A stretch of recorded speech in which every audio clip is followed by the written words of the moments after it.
యేసుక్రీస్తు నామములో మీ అందరికీ నా హృదయపూర్వకమైన వందనాలు. దేవుడి దినమంతా మీకు తోడై ఉండి మిమ్మల్ని ఆశీర్వదించి కాపాడునుగాక. పరిశుద్ధ గ్రంథంలో నుండి ఆదికాండం 17వ అధ్యాయం 1వ వాక్యం 2వ వాక్యాన్ని నేను చదువుతూ ఉన్నాను. మీ పరిశుద్ధ గ్రంథమైన బైబిల్ తెరిచి చూడండి. అబ్రహాము 99 ఏండ్ల వాడైనప్పుడు యెహోవా అతనికి ప్రత్యక్షమై, నేను సర్వశక్తి గల దేవుడను, నా సన్నిధిలో నడుచుచు నిందారహితుడవై ఉండుము, నాకును నీకును మధ్య నా నిబంధనను నియమించి నిన్ను అత్యధికముగా అభివృద్ధి పొందించదనని అతనితో చెప్పెను. దేవుడు అబ్రహాముతో ఒక నిబంధన చేస్తున్నాడండి. ఏమని నిబంధన చేస్తున్నాడు అంటే, అబ్రహామును మనసును ఎరిగిన దేవుడు, అబ్రహాము హృదయ ఆలోచన ఎరిగిన దేవుడు, అబ్రహాము మనసులో ఏమి తలంచుచున్నాడో దానిని పరీక్షించిన దేవుడు, పరిశోధించిన దేవుడు అబ్రహాముకు ప్రత్యక్షమై అబ్రహాముతో ఒక నిబంధన చేస్తున్నాడండి. ఓ అబ్రహాం, నీవు ఏ విషయంలో అధైర్యపరచబడుతున్నావో, నీవు ఏ విషయంలో కలతలు చెందుతున్నావో, నీవు ఏ విషయంలో కలవరపడుతున్నావో నేను బాగా గమనించానయ్యా. నీవు ఏదైతే నీ హృదయంలో తలంచుచున్నావే, నాకు సంతానము కావాలి అని ఆశపడుతున్నావు కదా, సంతానము లేక కుమిలిపోతున్నావు కదా, సంతానము లేక బాధపడుతున్నావు కదా, నేను నీతో మాట ఇస్తున్నాను అబ్రహాం. నేను నీకు ప్రత్యక్షమై నీతో మాట ఇస్తున్నాను. నేను ఎవరినో తెలుసా? సర్వశక్తి కలిగిన దేవుడను. అంటే నేను సర్వము చేయుటకు శక్తి కలిగిన వాడిని. నాకు చేత కానిది ఏమీ లేదు అబ్రహాం. సమస్తమును చేసి నీ కనులకు చూపెట్టగలిగిన దేవుడను గనుక నీవు అధైర్యపడవలసిన అక్కర్లేదు. నీ హృదయములో పుట్టిన ఆశను నేను నెరవేర్చబోతూ ఉన్నాను. నీ హృదయ ఆలోచనను నేను సఫలం చేయబోతున్నాను గనుక నీవేం కంగారు పడవలసిన అక్కర్లేదు. నీకు సంతానము కలుగునట్లు, నీకు గర్భఫలం కలుగునట్లు నేనేం చేయబోతున్నానంటే, నీ సంతానమును నేను అభివృద్ధి చేయబోతూ ఉన్నాను. నీ సంతతిని నేను విస్తరింప చేయబోతూ ఉన్నాను. నీ ఆశ ఇదే కదా. అన్ని వైపులో ఆశీర్వాదాన్ని చూస్తూ వచ్చాను. నా చేతి పనుల్లో ఆశీర్వాదం కలిగింది. నేను ఎక్కడ అడుగు పెడితే అక్కడ ఆశీర్వాదాన్ని చూస్తున్నాను అని ఆలోచన చేస్తూ, నాకు లేనిది సంతానమే కదని అధైర్యపరచబడుతున్నావు కదా. ఈ విషయంలో కూడా నిన్ను పిలిచిన వాడిని, నిన్ను ఏర్పరచుకున్న వాడిని, నిన్ను పిలిచి నిన్ను ఆశీర్వదించిన దేవుడు, ఇప్పటి వరకు అన్ని విషయాలలో నేను ఆశీర్వాదకరంగా నిలబెట్టిన దేవుడను కదా. మరి నీ సంతాన విషయంలో నేను ఎందుకు కార్యము జరిగించను? నిశ్చయముగా ఈ విషయంలో నేను కార్యము చేయబోతూ ఉన్నాను. నీ సంతతిని నేనేం చేయబోతున్నానంటే అభివృద్ధి చేయబోతూ ఉన్నాను.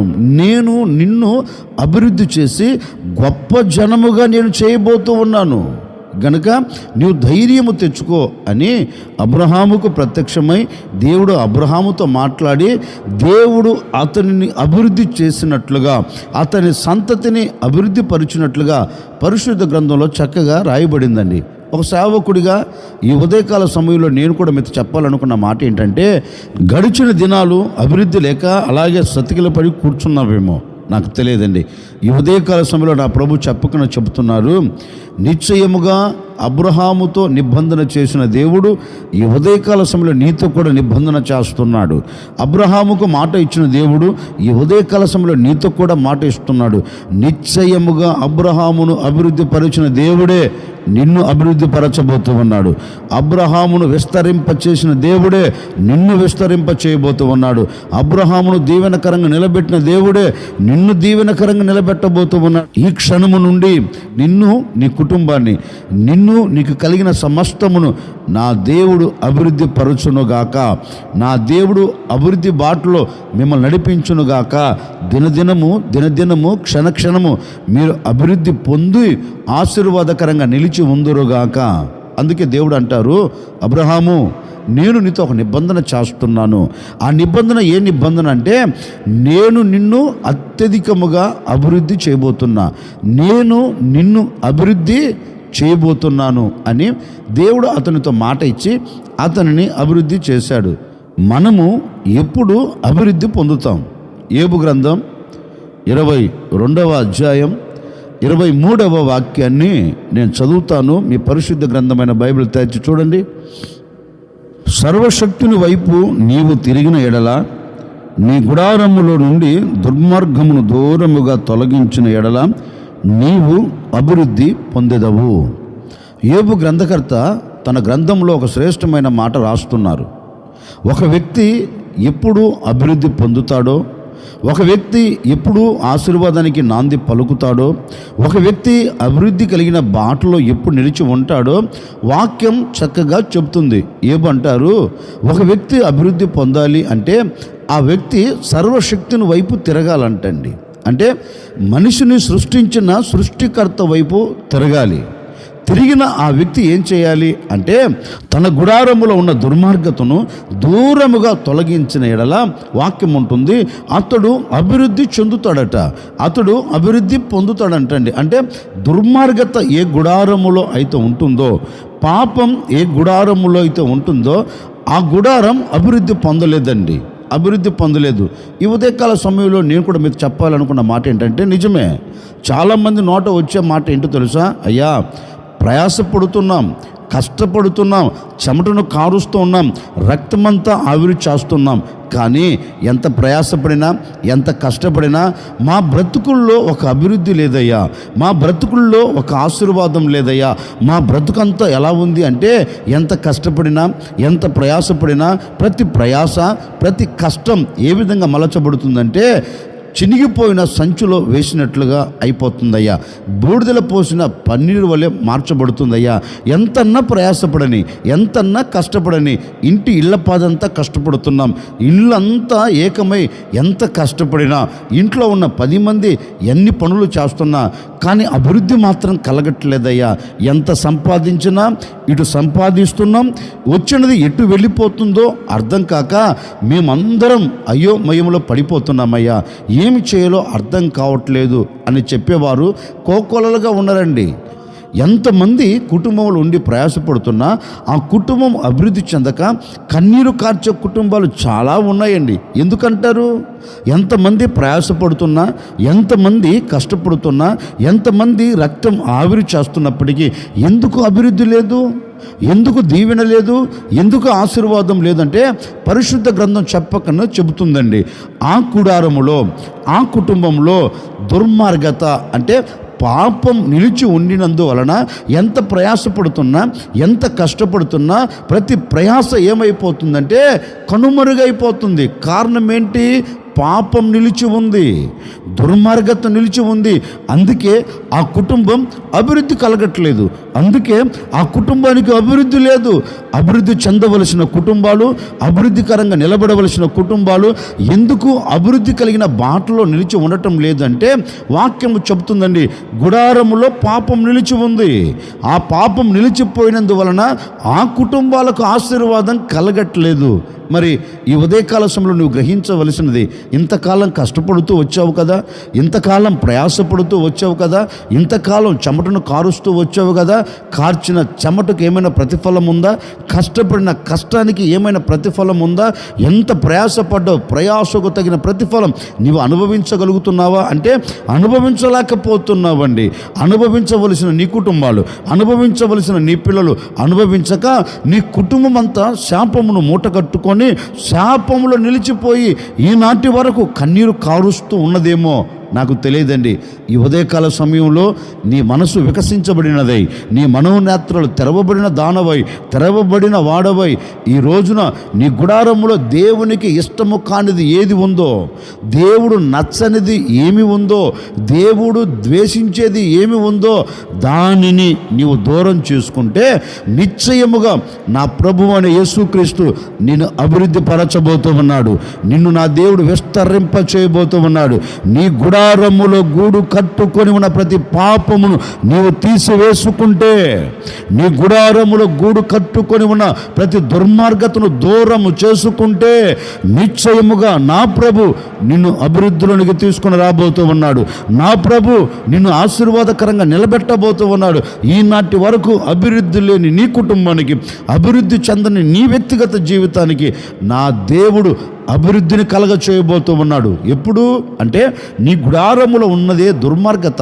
ఆ దుర్మార్గతను నీవు దూరముగా చేసుకుంటే వాక్యం ఉంటుంది, నేను ఆ వ్యక్తిని తప్పక ఆశీర్వదిస్తానండి. ఒకవేళ ఈనాటి వరకు నీ హృదయంలో నిలిచిపోయిందేమో పాపం, నీ ఇంటిలో నిలిచిపోయిందేమో పాపం, ఆ పాపమును విడిచి నీవు అడుగు బయట పెడితే నిశ్చయముగా నా దేవుని అభివృద్ధి పరుస్తాడండి. లేఖనములో కూడా చక్కగా రాయబడిందండి. అన్యుల దేశానికి బానిసగా వెళ్ళాడు యోసేపు. ఐగుప్తు దేశములో యోసేపు అభివృద్ధి పొందెను. ఎందుకు యోసేపు అభివృద్ధి పొందాడు అంటే పాపమునకు దూరంగా పారిపోయాడండి, పాపమునకు దూరంగా నిలిచిపోయాడండి, దుర్మార్గతను దూరంగా తొలగించుకున్నాడండి. దుర్మార్గతలో అడుగు పెట్టలేదు, పాపములో అడుగు పెట్టలేదు.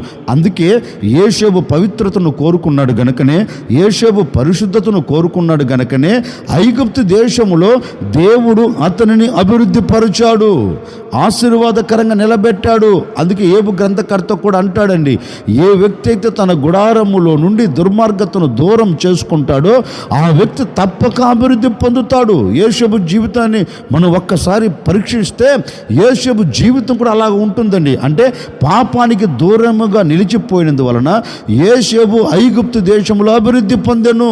ఇప్పుడు మన వ్యక్తిగత జీవితమైనా, మన కుటుంబ పరంగా అయినా, మన వ్యాపారమే అయినా, మన చేతి పని అయినా ఎందుకు అభివృద్ధి కలగట్లేదు? ఎందుకు అభివృద్ధి కలిగిన బాటలు నడిపించబడటం లేదంటే దేవుడు నచ్చనిది, దేవుడు ఇష్టపడనిది ఏదైనా నీ హృదయంలో ఉన్నదేమో ఈరోజు నీవు దాన్ని తీసివేసుకుంటే, ఈరోజు దాన్ని నువ్వు దూరం చేసుకుంటే నిశ్చయముగా నా దేవుడు నిన్ను అభివృద్ధిలోనికి తీసుకొని రాబోతూ ఉన్నాడు.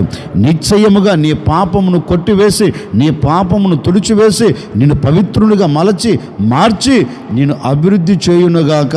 ఒకవేళ నీవు ఏ స్థితిలో పడి ఉన్నావో, ఏ స్థితిగతుల మధ్యలో నువ్వు నడిపించబడుతున్నావేమో, నీ పాపములో నుంచి నువ్వు విడుదల పొందాలి అంటే నీవు యేసుక్రీస్తు దగ్గరికి వచ్చి యేసుక్రీస్తు రక్తము చేత నీవు కడగబడితే, యేసుక్రీస్తు రక్తము చేత నీవు శుద్ధి చేయబడితే నీ గుడారములో ఉన్న పాపం, నీ గుడారములో ఉన్న దుర్మార్గత తొలగిపోతుందండి. అంటే యేసయ్య రక్తము ద్వారా మనిషికి పాప విమోచన కలుగుతుంది. యేసయ్య రక్తము ద్వారా మనిషి పాపములోంచి విమోచించబడతాడు, విడుదల పొందుతాడు. గనక నీవు ఎవరివైనా కావచ్చండి. యేసుక్రీస్తు దగ్గరికి వచ్చి ఆయన రక్తము చేత నీవు కడగబడి, ఆయన రక్తము చేత నీవు పరిశుద్ధుడిగా మార్చబడితే వాక్యం ఉంటుంది, తప్పక నీవు అభివృద్ధి పొందుతావు. అందుకే ఓ సేవకుడిగా నేను కూడా మీతో చెప్తున్నానండి, ఈనాటి వరకు, ఈ క్షణం వరకు ఏ అభివృద్ధి లేక నువ్వు నిలిచిపోయావో నాకు తెలియదండి. నీ గుడారములో ఉన్న దుర్మార్గతను దూరం చేసుకుంటే నిశ్చయముగా నా ప్రభు నేను అభివృద్ధిలోకి తీసుకొని రాబోతూ ఉన్నాడు. నిశ్చయముగా నా దేవుడు నేను అభివృద్ధి చేయబోతూ ఉన్నాడు. అన్ని విషయాలు నీవు అభివృద్ధి పొందబోతూ ఉన్నావు. నీ వ్యాపారంలో నీకు అభివృద్ధి కలగబోతూ ఉంది, నీ చేతి పనులు నీకు అభివృద్ధి కలగబోతూ ఉంది. నీవు ఎక్కడ అడుగు పెట్టినా అభివృద్ధినే చూడబోతూ ఉన్నావు, అభివృద్ధికే నాంది పలకబోతూ ఉన్నావు. నిన్ను అభివృద్ధి చేయగలిగిన దేవుడు నీతో కూడా అడుగులు వేయబోతూ ఉన్నాడు. నిశ్చయముగా ఈ దినము నుండి నీవు అభివృద్ధి పొందేదవుగాక, ఈ దినము నుండి నీవు ఆశీర్వాదానికి నాంది పలుకుదవుగాక. ఈ దినము నుండి అంచెలంచెలుగా మీ కుటుంబాలన్నీ నా దేవుడు అభివృద్ధి చేసి మిమ్మల్ని అందరినీ ఆశీర్వాదకరంగా నిలబెట్టునుగాక. అందుకే దేవుడు అబ్రహాముకు ప్రత్యక్షమై అబ్రహాముతో అంటున్నాడు, అబ్రహాము నేను నీతో ఒక నిబంధన చేస్తున్నాను. ఏ నిబంధన అంటే నేను నిన్ను అభివృద్ధి చేయబోతున్నాను. ఒక వ్యక్తి ఎప్పుడు అభివృద్ధి చెందుతాడు అంటే వాక్యం ఉంటుంది, గుడారములో ఉన్న దుర్మార్గతను దూరం చేసుకుంటే అప్పుడు ఆ వ్యక్తి అభివృద్ధి పొందుతాడు. మరి నీ గుడారములో దుర్మార్గతను దూరం చేసుకొని ఈ పూట ఆయన పాదాలు పట్టుకుంటే నిశ్చయముగా ఈ దినము నుండే నీ స్థితిని నా దేవుడు మార్చివేయబోతూ ఉన్నాడు.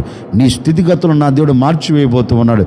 నీ బ్రతుకునకు ఒక అభివృద్ధిని అనుగ్రహించి నిన్ను ఆశీర్వాదకరమైన బాటలు నా దేవుడు నిలబెట్టునుగాక. తల్ల వంచడం వచ్చిన ప్రార్థన. ఆశ్చర్యకరుడా మీకు స్తోత్రాలు చెల్లిస్తూ ఉన్నాం. మీరెంతైనా సర్వశక్తి కలిగిన దేవుడవు అయ్యా. ఆనాడు అబ్రహాముతో నిబంధన చేసి అబ్రహామును అభివృద్ధి పరిచిన దేవుడవు. ఈ ఉదయకాల సమయంలో ఈ ప్రజలను కూడా మీరు అభివృద్ధి పరచబోతున్నందుకే మీకు స్తోత్రం. ఈ దినమంతా బిడ్డలు ఎక్కడ నిలబడినా అక్కడ అభివృద్ధి పొందెదరుగాక, అభివృద్ధి చూచెదరుగాక.